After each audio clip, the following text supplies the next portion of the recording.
નમસ્કાર, વેદવ્યા ગુજરાતીના ધર્મ ચેનલમાં આપનું સ્વાગત છે.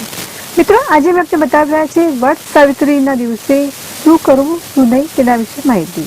વટ સાવિત્રીનું વ્રત જેઠ મહિનાની પૂર્ણિમા તિથિના દિવસે રાખવામાં આવે છે. એવું કહેવાય છે કે આ દિવસે સાવિત્રીએ પોતાના પતિ સત્યવાનના પ્રાણ યમરાજથી બચાવ્યા હતા. તેથી આ વ્રતનું મહત્વ વધુ છે. સુહાગન મહિલાઓ પોતાના સૌભાગ્યની વૃદ્ધિ માટે આ વ્રત કરે છે.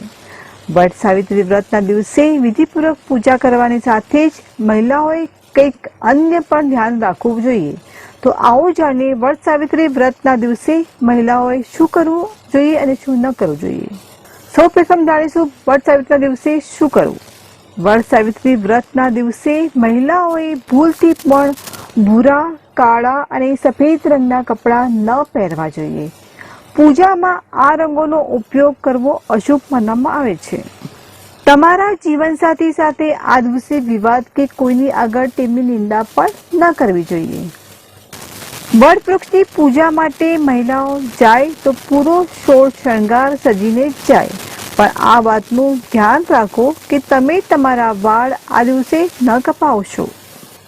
જ્યારે વટ સાવિત્રી વ્રતની કથા ચાલી રહી હોય ત્યારે તેને અધવચ્ચે છોડીને ઊભા ન થાઓ. કથા પૂરી થયા પછી જ તમારી જગ્યાએથી ઉઠો, અન્યથા તમે વ્રતનો સંપૂર્ણ લાભ નહીં મેળવી શકો. સાથે જ પરિક્રમા કરતી વખતે એ વાતનું ધ્યાન રાખો કે તમારા પગ કોઈને સ્પર્શે નહીં. હવે જાણીએ વટ સાવિત્રીના ઉપવાસમાં શું કરવું. વટવૃક્ષની પૂજા કર્યા પછી કાચો સૂતી દોરો લઈને ઝાડની 5, 7, 11, 21, 51 કે 108 વાર પ્રદક્ષિણા કરો.